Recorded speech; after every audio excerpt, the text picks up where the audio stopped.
अपनी ऊर्जाओं का इस्तेमाल करना दूसरों को नुकसान पहुंचाने के लिए सीख लिया है, ये सबसे गंदा कर्म होगा। आप कभी इसका दुरुपयोग मत कीजिए। आप में से कुछ लोग सोचेंगे कि किसी को ठीक करके आपने एक बहुत महान काम कर लिया। अगर अपने जीवन के हर पल आप ऐसे हैं तो आपने अपनी कर्म पहेली को 90% सुलझा लिया। बाकी बचे 10% के लिए मैं हूं।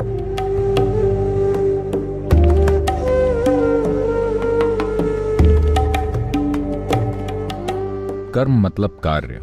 4 तरह के काम किए जा सकते हैं, शारीरिक, मानसिक, भावनात्मक और ऊर्जा द्वारा। Of all these things, the energy action is the most important one. इन सभी में ऊर्जा द्वारा किया गया काम सबसे महत्वपूर्ण है, सबसे लंबे समय तक रहता है और सबसे ज्यादा मुक्त करने वाला भी, अगर सही तरीके से किया जाए तो। अगर आप इसे गलत ढंग से करें, ऊर्जाओं द्वारा गलत ढंग से किए गए कार्य का किसी के जीवन पर प्रभाव कहीं ज्यादा होता है गलत तरीके से किए गए शारीरिक, मानसिक और भावनात्मक कार्यों की तुलना में। तो गलत तरीकों से किए गए ऊर्जा कार्यों का क्या मतलब है? एक चीज ये कि दुर्भाग्यवश मुझे ऐसी कुछ चीजें देखनी पड़ी जो मैं नहीं देखना चाहता था। Certain people trying to misuse कुछ लोगों ने, जिनकी ऊर्जाएं थोड़ी लचीली हो गईं, कुछ खास तरह के योग अभ्यास से या खास तौर से किसी एक विशेष दीक्षा से उन्होंने उसका गलत उपयोग करने की कोशिश की। ऐसे कुछ ओवर स्मार्ट लोग हैं। जब आप उन्हें दीक्षित करते हैं और जब ये हाल ही में हुआ हो और वो ऊर्जा से फूट रहे होते हैं, तो वो इसका इस्तेमाल किसी और चीज के लिए करना चाहते हैं। वो इससे किसी पड़ोसी को इम्प्रेस करना चाहते हैं या कुछ पैसे बनाना चाहते हैं या और किसी चीज के लिए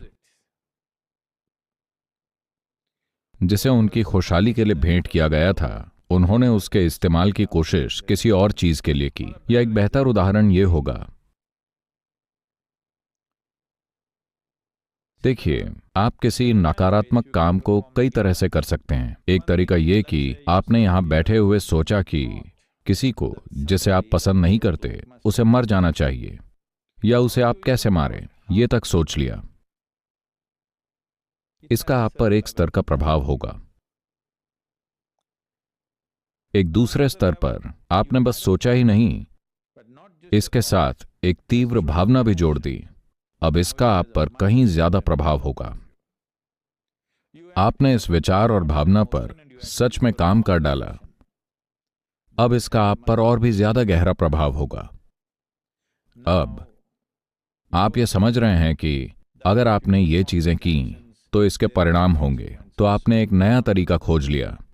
आपने किसी ऐसे को ढूंढ लिया जो कुछ खास तरह के ऊर्जा कार्य करेगा जिससे कि ये आदमी जिसे आप पसंद नहीं करते मर जाएगा। इस तरह का पूरा एक विज्ञान है। 4 में से एक वेद, अथर्ववेद में यह बताया गया है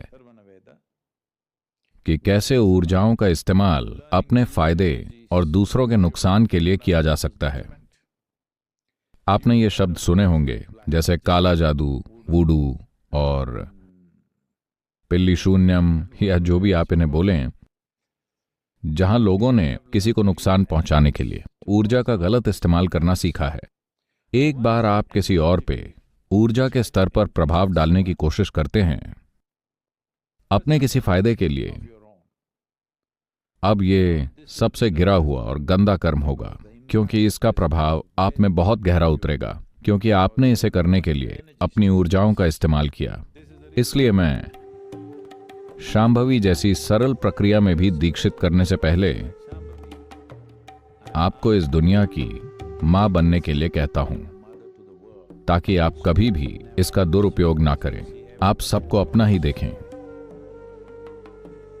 क्योंकि ऊर्जाओं में यह विस्तार एक बहुत गहरी जिम्मेदारी के भाव के साथ होना चाहिए। ऊर्जाओं में यह विस्तार दूसरों को खुद में शामिल करने के गहरे आयाम के साथ होना चाहिए। समावेश के भाव के बिना अगर आप ऊर्जाओं का इस्तेमाल करेंगे तो ये सबसे नीच कर्म होगा। तो आप में से वो जो दीक्षा के बाद अपने जीवन में नाटकीय रूप से परिवर्तन होते देख रहे हैं, आपको इसका ख्याल रखना ही होगा। आपको इसका बहुत बहुत ध्यान रखना होगा कि आप रूपांतरण की इस क्षमता का कभी भी किसी और चीज के लिए इस्तेमाल करने की कोशिश ना करें। जाहिर है आप में से कुछ लोग सोचेंगे कि किसी को स्वस्थ करके या और किसी तरह से किसी के जीवन के साथ कुछ करके आप एक बहुत महान काम करेंगे।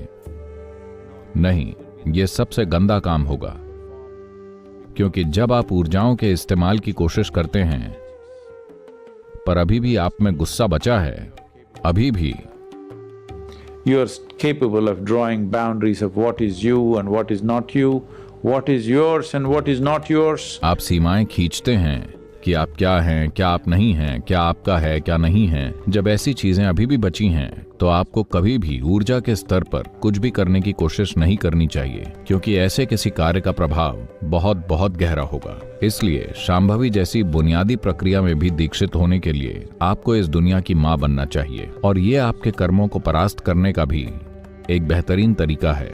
अगर अपने जीवन के हर पल में आप समावेश के इस भाव के साथ जिएं जैसे आप सारी दुनिया की मां हैं, और ये भेद ना करें कि क्या आपका है और क्या आपका नहीं है। अभी शायद आप में ये भेद बचा रहे कि क्या आप हैं और क्या आप नहीं हैं, पर कम से कम अगर आप क्या मेरा है और क्या मेरा नहीं है इसे खत्म कर दें तो आपने अपने कर्मों की गुत्थी को 90% सुलझा लिया। मेरा विश्वास कीजिए, 90%। कर्मों के सभी आयामों में से आपने 90% सुलझा लिया। बाकी 10% के लिए मैं हूं।